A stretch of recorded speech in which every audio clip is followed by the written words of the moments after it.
I see he just logged in. Let me try that. Mr. Hauser? Yes. Okay. That was me ringing your phone. I'm going to ask you to raise your right hand, please.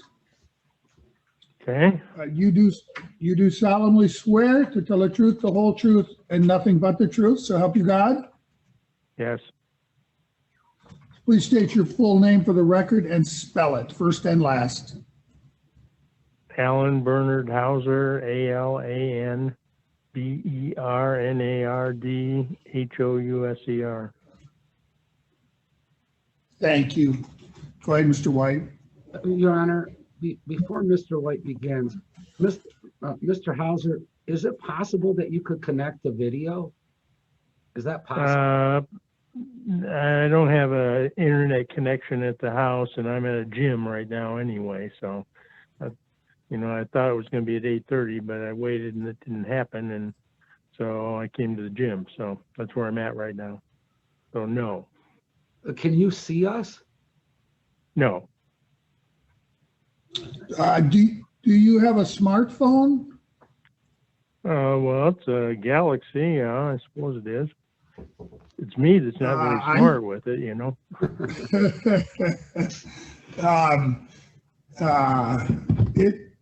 People connect by Zoom through their smartphones all the time. I take it you've never attempted that? No, I've never done that.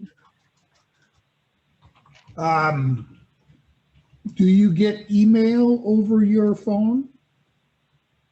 No, I just get it on the computer. Do you have a strong signal where you are right now? Well, I think so. It's near Battle Creek, so yeah, I think so. Let me try sending you a text invitation, and let's see if we can get that to work. So give me just a moment. Zoom, do you have to have an app for it on your phone? I think if you click on the invitation, it'll do whatever it is you need to do in order to connect, but let's try it and see what happens.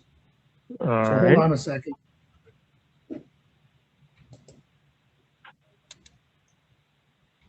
Technology. Yeah, all it does is let me send emails.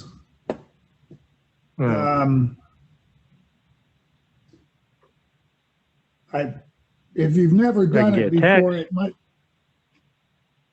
Yeah, it's not letting me send a text via.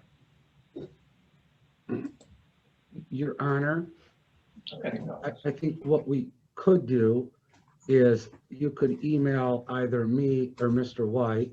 We could cut and paste the invitation and send it to him as a text, and then he could join the meeting that way. Mr. Hauser, do you have your treatment notes with you? No. I think then, Your Honor, if I can't share a screen with him and he doesn't have his notes with him, I think we need him to be here on Zoom. All right, well, let's see if we can make it work. Hold on a minute. The instructions for an Android device, it says you have to download the app. It's a free app, but you'll have to download it from the App Store, and then you'll be able to log in. I have to download a Zoom app? Yes. Okay, well, I can try and do that. I'm just not very proficient on this phone, so I'll try and go with that. You want me to hang up here and go to the App Store? Well, I think you can get into the App Store while you keep the call open. Well, I don't know. You should be able, if you hit the home button, it should give you access to apps without hanging up. Okay, well, I'll give that a try. Is there someone present who has an Android device? What's that? I'm asking the other people in the room. Do any of you Oh. have an Android device? I do, Your Honor. Mr. Lujurai, I have an Mr. iPhone. Silvius? Mr. My client's Silvius- my client's got a Galaxy.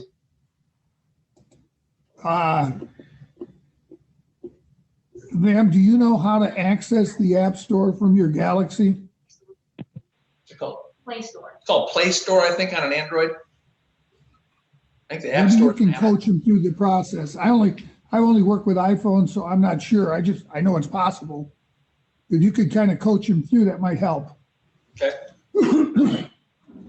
And Your Honor, my experience is it might even be easier than that. If he, I think, hits the link, it may automatically start that process of downloading the app. I'm about to text you, sir. You're going to be getting a text from I'm sending the text now.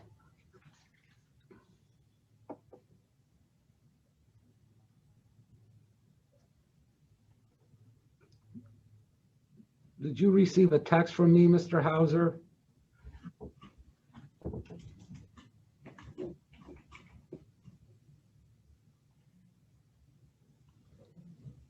Mr. Hauser, can you hear us? Mr. Hauser?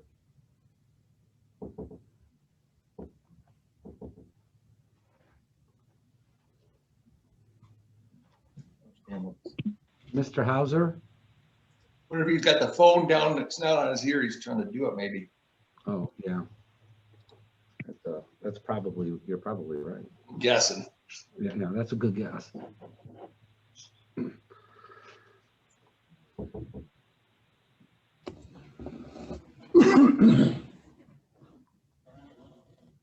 Okay, Nadine, put us on the record. Yeah. Okay, Mr. Hauser, you are already under oath. Mr. White is going to ask you some questions. Okay, Mr. Hauser, can you hear me okay? yes. Can you tell me a little bit, how are you employed? I'm employed as a psychologist at John Haddon and Associates in Jackson, Michigan. What kind of education, training, and experience do you have that enables you to work as a psychologist? I have a master's degree in counseling psychology through Western Michigan University. I've been practicing for about 35 years. And so you got your master's from Western, do you have a Right. bachelor's degree as well? From Western, right, in Okay. psychology. Do you hold any licensure by the state of Michigan for counseling or psychology? For substance abuse, I do. Okay. And you said you've been practicing for how many years? 35 years. Has that all been here in the Jackson area? Has that been around different places? Mostly in Calhoun County. And that practice include seeing children? Yes. What percentage of your practice would be devoted to seeing children, if you know? Well, somewhere between a third and a half. Have you ever taken any kind of specialized classes that help you deal with children beyond your master's degree? Is there anything at all like that type of training that you'd take? I've been to some in-services that focus on kids' needs. Have you ever testified in court before? Yes. Do you remember the last time you testified? Probably 6 months ago in a guardianship hearing. Were you qualified as an expert witness? Yes. How many times, and was that in Calhoun County courts? No, that was down in Jonesville. Hillsdale County? Right, I think so. How many times and how many courts, if you know, have you been qualified as an expert witness in psychology?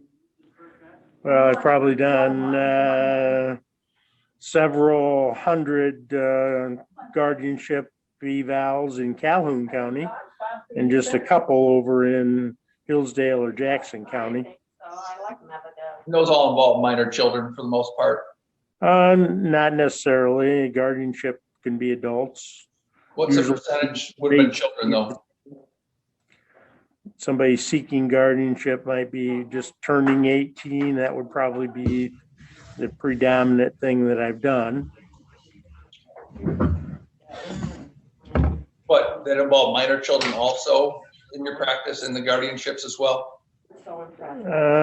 There's been a few, but usually guardianship isn't awarded until somebody's turns 18. So been a couple of times over the years where I've had to testify with kids in court, and As an expert witness? yes. Thank you. Your Honor, I guess I would move for to qualify Mr. Hauser as an expert witness in the field of psychology and as it results with children. Your Honor, I would object to that. He's a fact witness in this case. He has never been designated as an expert. He can testify. I have no objection to his testifying as to his treatment or diagnosis as a fact witness in this case, but he's not here to give a guardianship evaluation or a custody evaluation or a parenting time evaluation. So I would object to him being an expert in that way. But I have no objection to him testifying as a fact witness regarding his treatment of this minor child. So, Mr. White, is it necessary that he be qualified? That was my understanding, as he's a fact witness regarding his counseling of this child. Well, the problem with that is, Your Honor, is it's for purposes of medical treatment. Obviously, if he's not an expert, I mean, I guess he can just regurgitate what the child said, but I think it's more important to get his perception as a 35-year practitioner with a master's degree in counseling to give his perspective as to what that testimony means. I think that you, by definition, need that. I'm not asking him to give an opinion as to who the best custodial parent is. I think it's more of the concern he has for what the child reports. If you don't think that's expert witness, and if it's more fact, that's fine. I think that's more fact, Your Honor. And then as to what the child reports, I guess we're going to have to wait for the testimony, but there's going to be some hearsay concerns there. Well, let's get to that now, because this is for purpose of medical treatment. It's clearly an exception to hearsay. No, well, in certain circumstances it is. Your Honor, there's a case that I'm pretty familiar with. It's called Merrow versus Bofferding. That's MERROW versus Bofferding. That's BOFFER. Now I forget how it's spelled. DING. And I think I have the site. It's 458 Mich 617. And what that case is about, it was a little different, but someone put their hand through a piece of glass, and the Supreme Court in that case said, well, sometimes we can get in hearsay statements because, you know, they might be part of a business record. So other times it depends upon whether or not the statement is necessarily related to the treatment. So the example in that case was someone had a lacerated arm. The fact that the arm was lacerated was necessary to the treatment. Whether or not they punched their arm through the window, that wasn't, and that was the holding in that case. I guess we'll just have to wait and see what the testimony is, and then we can talk about it if the issue arises. But I just want to kind of address it at the forefront, just so we're careful. All right, fair enough. Mr. White, if at some point during the testimony, the witness is going to be making a recommendation, we'll have to readdress his qualifications to make a recommendation. But certainly he's able to testify as to his counseling experience, and whether or not what the child tells him is hearsay, I guess we'll have to decide at the time that we reach that part of the testimony. Very good. Thank you, Your Honor. So, Mr. Hauser, you're familiar with Kim Silvius? Yes. And how is it you're familiar with Kim? I've been seeing Kim for probably 10 sessions, maybe 11. I don't know exactly. Mother brought her in back in, I'd say maybe October. And we started seeing each other just about every week, but not every week. What was the purpose of the seeing a counselor for this young girl? And how old is Kimmy? I believe she's 9 years old. And what was the purpose of bringing her to you? I think Kelly, her mother, thought that she had some anxiety related to her visits over to her dad's house. So they brought her in to deal with anxiety and some depression. She doesn't seem to be terribly depressed, but I think she does have some anxiety. What's the first thing you did with Kim to kind of evaluate the situation when she was brought in by her mom? Well, we do a psychosocial assessment, and there really aren't a lot of measurable tests that are available for a 9-year-old, but just interviewed her, and Kim is a very articulate 9-year-old. She can speak her mind and tell you exactly what she's feeling and thinking. I would say above the average 9-year-old. She has very good verbal skills. What's a psychosocial assessment? Well, it covers lots of things, all the way from birth up to where they're at currently. I mean, there's all kinds of things in it. Substance abuse, different types of abuse that people have experienced, education, lots of different aspects of a psychosocial assessment. And what's the purpose of getting that information? Just so you have a better handle on the individual and what their life experience has been. Were you satisfied with the information that was provided by this young lady? Yes. Were you provided information from Kimmy's mom? How are you, lady? Yes. I think she talked about the birth, and we always ask questions about whether there are problems at the birth and any things in childhood, developmental milestones, that kind of thing. Kim provided those. What was your initial, after being given information from Kimberly's mom and seeing and talking to Kimmy, what was your initial thought process about what was going on with this young girl? Well, I think that there's some anxiety about going to her dad's house, and they have joint custody right now. And I think that's been a struggle because when Kim's over there for a week, she actually does go back to her mom's house sometimes during the week. But I think she has some anxiety at her dad's house that isn't present at her mom's house. Did Kimmy provide you some reasons or descriptions about why she has this anxiety at dad's house and not at mom's? Yes. I think some of it has to do with her dad's use of alcohol, and for the first maybe 6 sessions, her dad had a girlfriend that was verbally abusive to Kim and was unpredictable, let's put it that way. And there was some abuse of one of her children that lived in the house with them, and that frightened Kim pretty dramatically.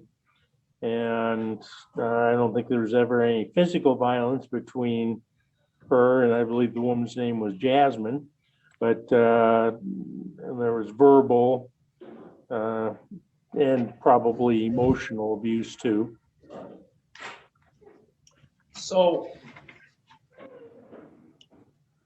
what do you do to help this young girl who's got anxiety over substance abuse at her dad's house? What do you do to help her?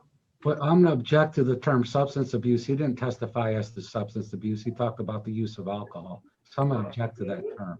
I'll rephrase that.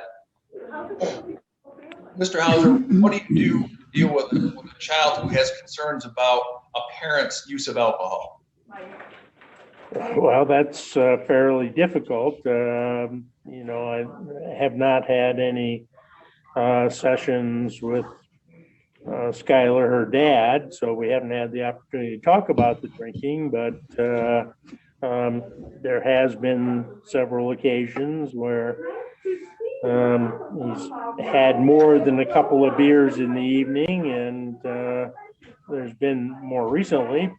Your Honor, I'm gonna object as to foundation. He wouldn't know how many beers my clients had or didn't have any. I can try to elaborate a little bit. At some point, then Kim related to you that her dad uses alcohol. Did I have that right? Yes. At some point, did Kim report to you that alcohol use increased by her father? I'm gonna object as to hearsay, Your Honor, as to what Kim reported. It's for the purpose of treatment. I think it's admissible. He testified he was treating her for anxiety, that one of the sources of her anxiety was her father's alcohol use. I think it is relevant and to medical treatment, and therefore it's admissible.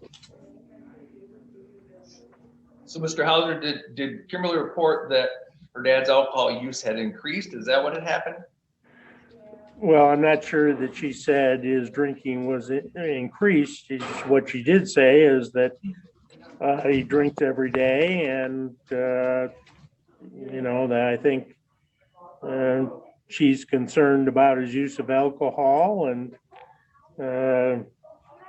she hasn't said that her dad has smoked marijuana, but when Jasmine was in the picture, there was marijuana smoke there.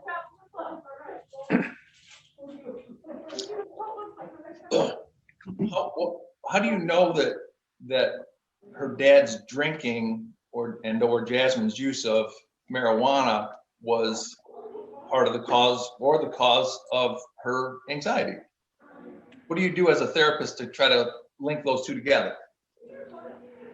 Well, I think that the anxiety is caused because the unpredictability that was in the home, particularly when Jasmine is there, but not exclusively. I think there's been unpredictability in her dad's home recently because of partying that has gone on over there with several girlfriends, and I think there is another girl living there right now. I don't know the woman's name. Quite frankly, I don't think Kim knew the woman's name. I asked her about that, but she didn't know the girl's name, and that started out from Kim's report was that it was Skylar's brother's girlfriend that moved into the house, but then there seems to have been a change in Skylar and her relationship. But, you know, I haven't gone into that very, very deeply because, you know, it's pretty hard to determine the character of her dad's relationship with this woman. When you say Skylar, are you talking about Mr. Sylvius, Mitchell Sylvius? Yes. Okay. So how do you treat someone that has these concerns? Well, we've done some work on breathing exercises to calm herself down, some distraction exercises. When my understanding is that she sleeps in a room that's adjacent to the living room, and it has French doors on it and there are curtains up, but Kim doesn't usually feel safe, and she undresses in a closet in the room because she doesn't feel like she has privacy in this room because of the layout of the living room, and often people are out there and playing video games and drinking beer till all hours of the night. Your Honor, that again ask the foundation how this witness would know. If the use of the phrase. Who told you this information about drinking to all hours of the night? Where did that information come from, Mr. Hauser? From Kim. Okay. Now, you talked about this partying with a new girl. We're not talking about Jasmine now? We're talking about somebody else? Yes. Do you know when this new girl and the partying with this girl came up? I'd say in the last 5 or 6 weeks, she's moved into the house. And more recently, it seems to have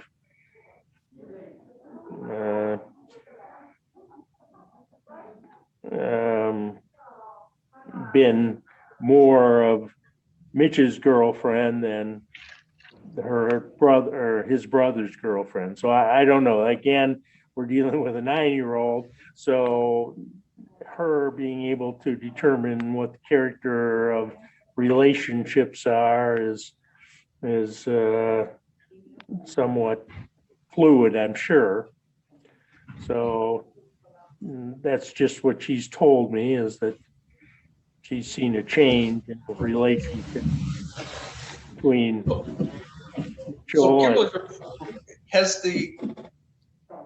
Has Kimberly reported that the anxiety's gone up, down, or remained the same with this new young girl that's there partying, not Jasmine?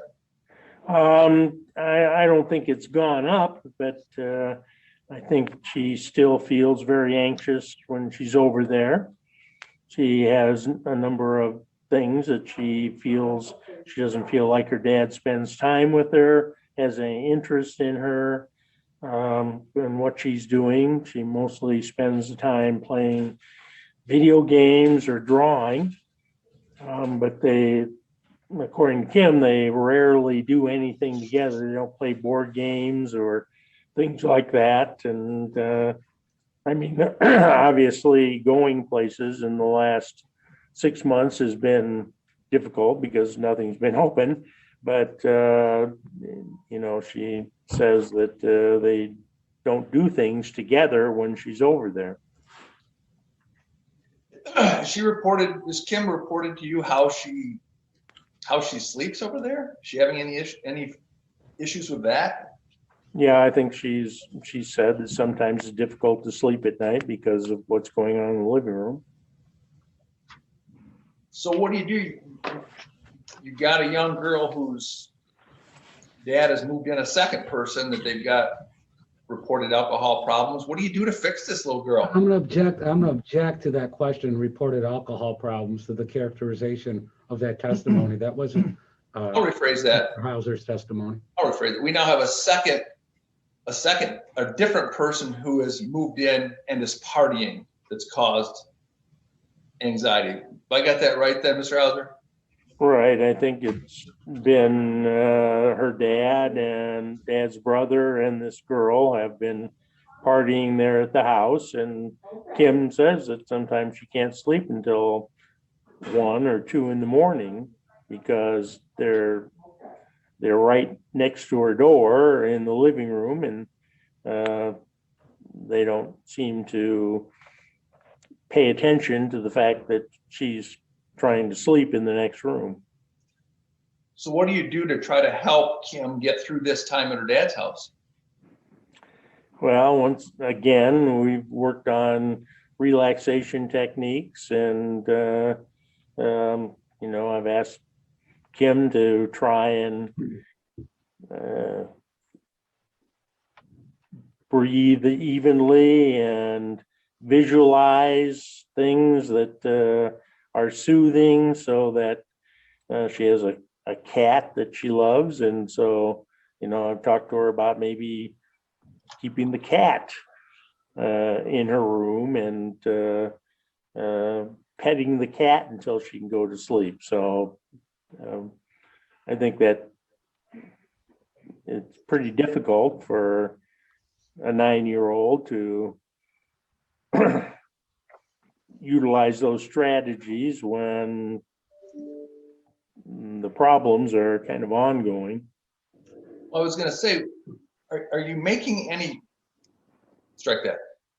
We're now on a second person that's there partying with dad. Are you making any progress with Kim? Well, Kim's a very verbal young lady, and she can speak her mind and talk very openly about what she perceives to be going on. But, you know, she is 9 years old, so there's only, you know, there's limited amount that we can do to relieve anxiety for her when she's in an anxiety creating situation. So it's just personal skills that she can develop. And I think she has tried some of those techniques, but I guess I would say they're marginal in success. What do you see for, let's assume that this late night partying with this girl continues unabated. What do you see for a plan going forward to be of more assistance to Kim? Well, at some point, I would like to maybe have her dad come in and we could talk about, you know, maybe a change in rooms. After Jasmine moved out, there was a bedroom open, but now the new young lady has that room, where that room, I understand, is down the hall a little, so that might be a better option for her when she's over there. It would be further away from the living room and the partying that goes on there.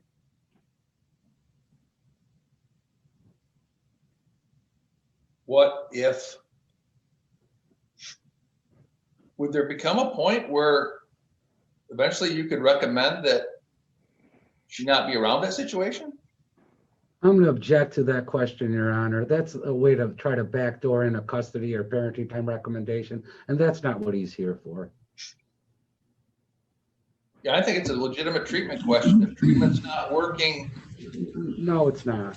what would be the next? I'm not saying that. Excuse me, I'm going to allow. What would be the next step if these sessions aren't working and the late night partying and the lack of sleep continues? Other than him testifying previously that he would talk to the dad. Other than that, you mean? Sure. Let's assume that dad comes in and says, you know what? I don't drink much. This young girl's none of this is really going on. So what do you do when you get a parent that comes in and says, yeah, she's 9, she's making it up, or she's taking it all wrong? What do you do then? We should indicate on the record that actually she's 8 years old, but go ahead. 8, 9, sure. What do you do then? Well, it's difficult to, when there isn't a working relationship between both custodial parents and agreements about what is appropriate in each other's homes. That's difficult to manage that dynamic. And, you know, so I there's not a lot that can be done if both parents aren't on the same page as far as behavior that is appropriate to have around a child. Would part of your treatment be to have this young lady be a little more assertive with her dad about, hey, stop drinking when I'm there, anything like that? Well, we talked about that, but you know, I think there's always some risk when a kid is too assertive. Actually, we just talked about assertiveness last week, and Kim seemed to be able to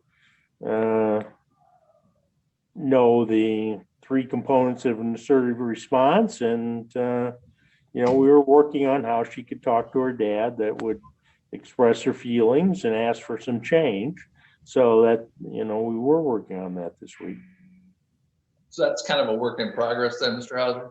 Right. Do you plan on continuing to see Kimmy? I'd like to continue to see her. She's really a nice young lady, and she's very verbal for her age. And I think, with more counseling, we can have her acquire skills that will serve her well throughout her life, really.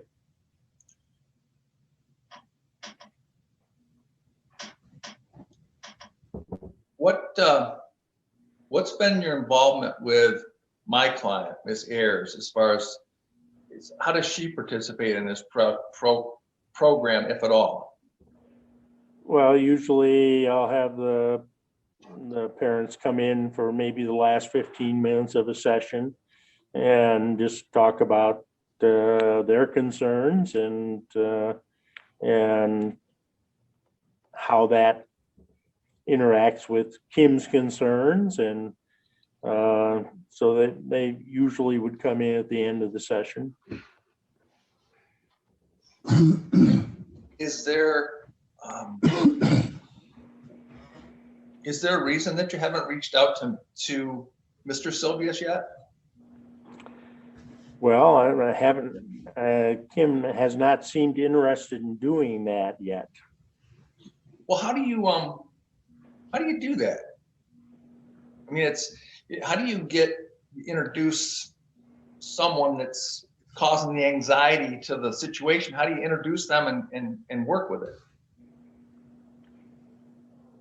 Well, first of all, I'd expect Kim to be open to having a joint session with her dad.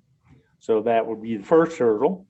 And let me stop you there. Do you think right now that Kim is ready for a joint session with her dad? She hasn't verbalized to me that she is. We have talked about that. Okay. But she hasn't said that she was. She just seemed like that wasn't something that she was interested. I guess quite frankly, I haven't raised that again. I probably raised that 3 or 4 weeks ago and haven't raised the question again since then. When's the last time that you saw Kim? I think last Thursday. Do you recall the session where she would have brought up for the first time this new girl that's living there and partying with Mr. Silvius? I think it was probably 3 or 4 weeks ago. She brought up the girl was living there, but at that time, she indicated that she thought the girl was her dad's brother's girlfriend. But, again, that's from a 9-year-old's perspective. But this just became an issue just 3 or 4 weeks ago with this new girl in the partying? Yes, that's the first that she's talked about her. Okay. Just give me 1 second, Your Honor.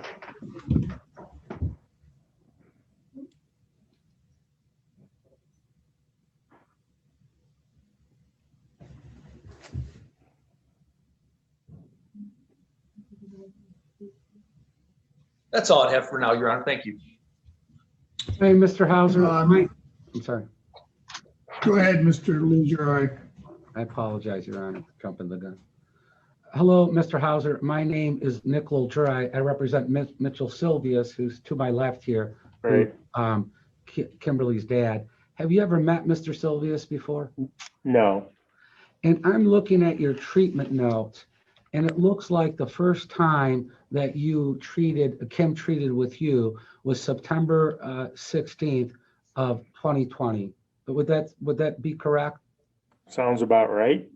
And when you first met with Kimmy, I take it you did an intake with her mother? And Kim. And I Kim? usually meet with the child first and then meet with the parent afterward, or in the second half of the session. And did her mother give you any information regarding the litigation history with the parties, with the parents? I can't really remember if that was talked about in the first section. I know we have talked about that probably in the last 8 weeks we have, but I don't remember if that was addressed in the first session. And it looks like in the first session, in your notes, it says current living situation, Mom, Andrew, Kim. Do you know who Andrew is? Andrew is Kim's stepdad. Have you ever met with Andrew? Yes, Andrew's been in several sessions. And so you've met with the stepfather, and in your note, current living situation, you didn't mention father at all, Mitchell. Is that a correct statement? If that's what the note says. And then it says precipitation event, and one of the things it says is had court date on the 10th. Do you remember writing something like that on the first visit? Not really, but I'll bring up your notes.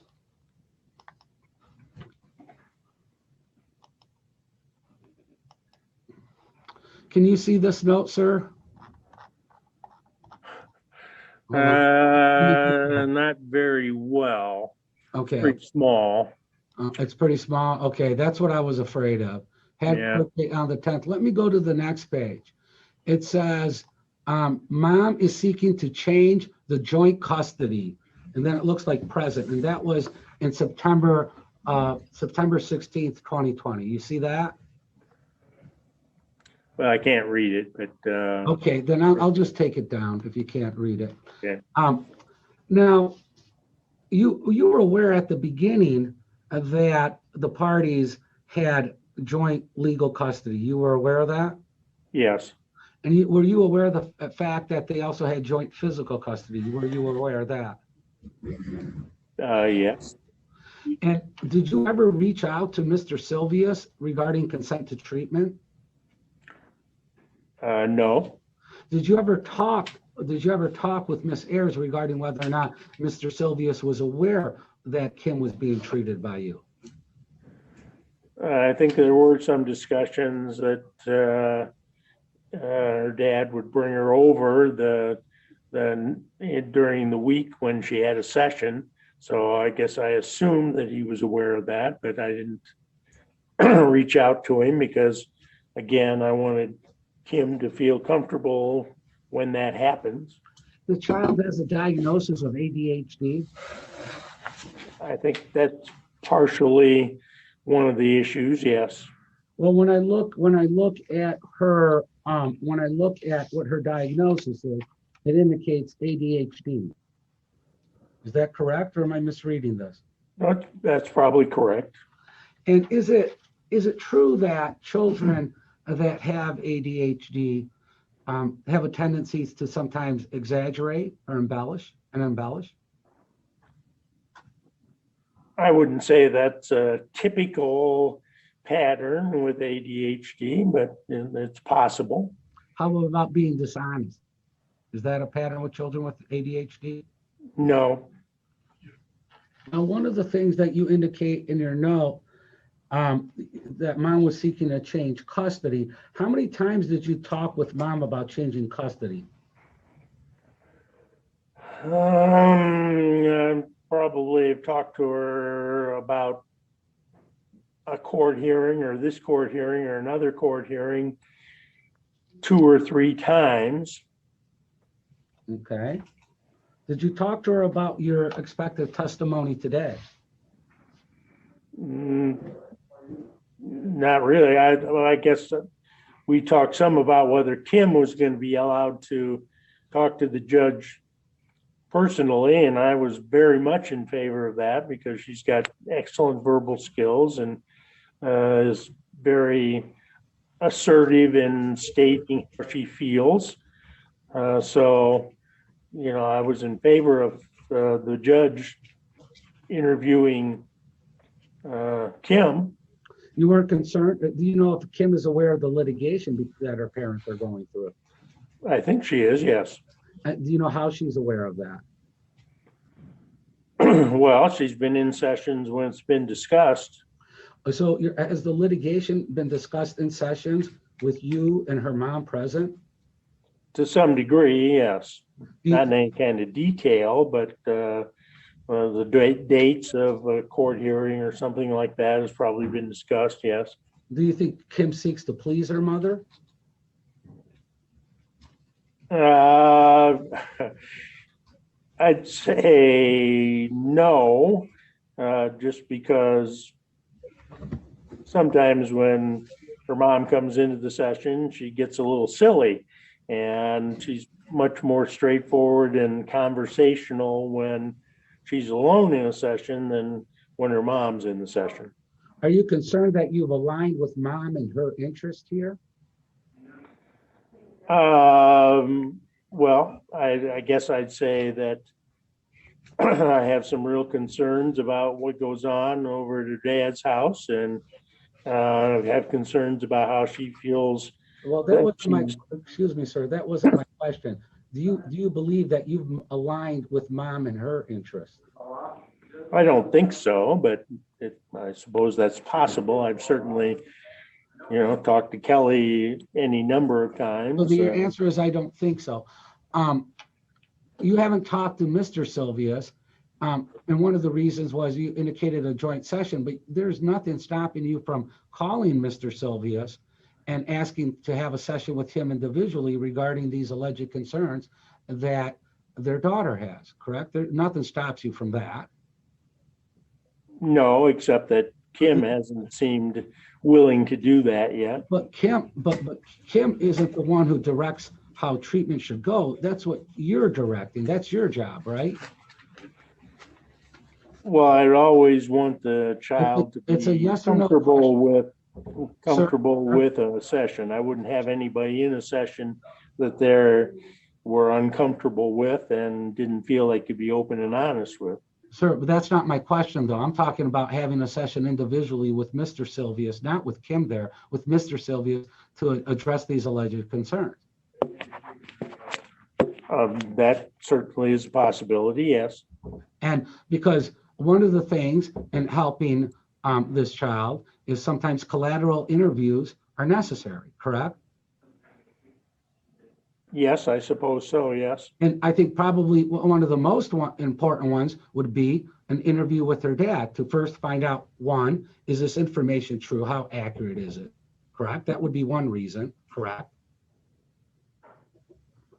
Yes. Right. Is that another reason would be these are the concerns I have for Kim. By the way, you're staying up too late, Mr. Silvius, and Mr. Silvius could say to you, fine, I won't do that. You could have that conversation with him, correct? Probably could, yes. And one of the issues that you discussed, I saw in your notes, as it related to Kim's alleged complaints of drinking, is Dad was drinking less most recently. Is that correct? He was drinking less? Yes. I don't think she said that to me, and I don't think that's in a note, is it? Yeah, I think it is. Hold on.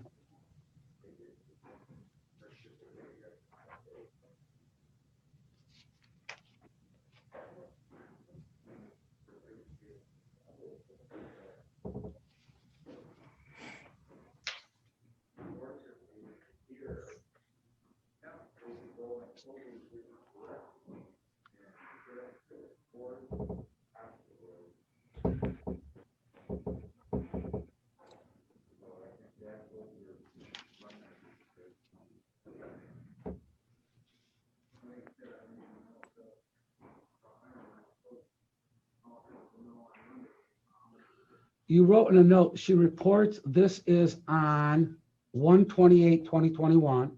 Mm-hmm. She reports he continues to drink daily, but she says he doesn't see him getting drunk.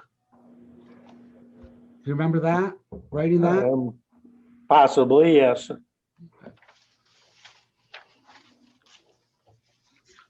And after, it's your understanding that Jasmine moved out of Mitch's home, Yes. and that helped alleviate some of Kim's anxiety. Is that a fair statement on my part? I think it lowered the anxiety. Okay, it lowered the anxiety, but it's your testimony she's still experiencing anxiety. Yes. Are you concerned that her mom is placing her in the middle of the conflict between the parents? And that's somehow affecting what she's saying to you? No, I don't see her mother trying to manipulate her or anything like that at all. How about mother manipulating you? No, Well, just to confirm, you've never met Mr. Silvius? no, You've never sought a consent to treatment from him? no, I haven't. Have you ever been provided with his phone number by mom? I don't think so. I can't say for sure, no. Have you ever looked at any pleadings in this case, any documents filed with the court? No. I have no further questions at this time. Redirect, Mr. White. Just briefly, Your Honor, that note that Mr. Legere was talking about January 28, 2021, it looks like that Kimberly May reported to you that he drinks daily but doesn't see him as drunk, but he does drive with her in the car after drinking. Do you remember that note? Yes, I think she's told me that several times. This little girl has told you that dad drives while drinking with her in the car? Yes. Do you have an obligation? I know this might seem silly. I know you're a mandatory reporter. Do you have to report that to anybody that he's drinking and driving with a little girl in the car? I suppose if I thought he was actually drunk, I might have to report that, but I think, there was one incident where Kelly did not want Kim to go with him because he'd been drinking, but I don't believe he was driving at that time. I believe that was when Jasmine was in the car and she was driving. So could you tell if this being driven around by her dad while he's drinking, did that cause her anxiety? yes. Now, what kind of obligation do you have to be kind of a detective at the beginning? I mean, are you required to investigate and find out like how people are truthful when they report things like this little 8-year-old?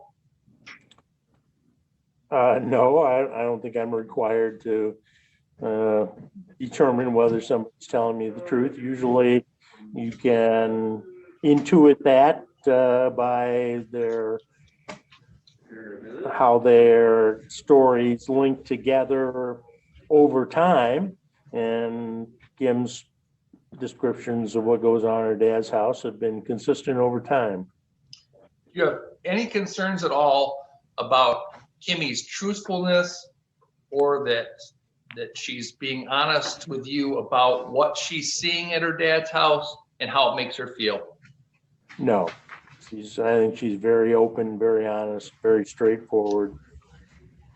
Nothing gives you concern about her veracity for the drinking and the being kept up at night? Anything at all that seems that's made up? No. That's all I have, Your Honor. Thank you. I have no further questions, Your Honor. So I do have a couple of questions. First of all, regarding who she has reported lives in her father's household currently.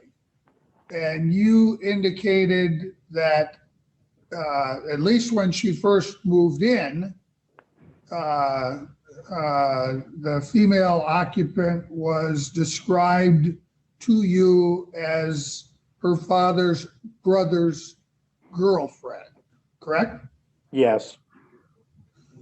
But something you said earlier made me think that there was a question as to whether she really was the brother's girlfriend or perhaps was her father's girlfriend. Did I mishear that? I don't believe Kim viewed her as her dad's girlfriend in the first week or two that she was there, but last week she was pretty definitive that now they seem to have a relationship. That seems to have developed over time in the last 3 to 4 weeks.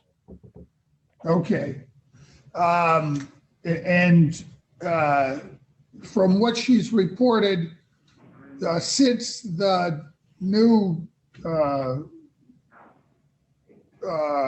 female occupant of the home that's currently living there, no one else has been living there besides the girlfriend, dad, and Kim. Come on in. Don't bother Al. Don't bother Al. Come on. I think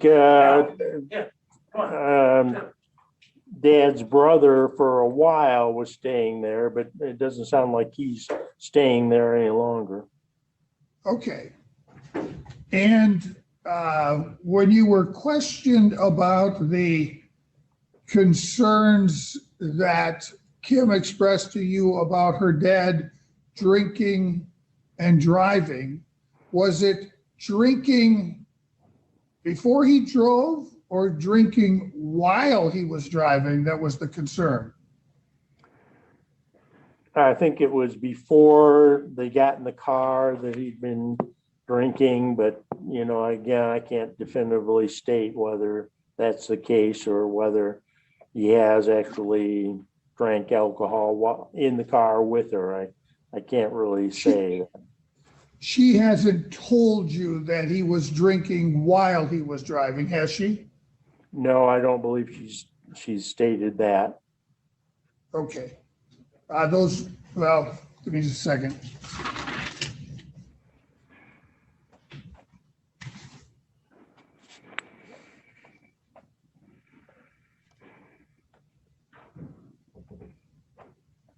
When you testified about counseling her to be more assertive with dad, you mentioned something about 3 steps. If I heard you correctly, what were the 3 steps?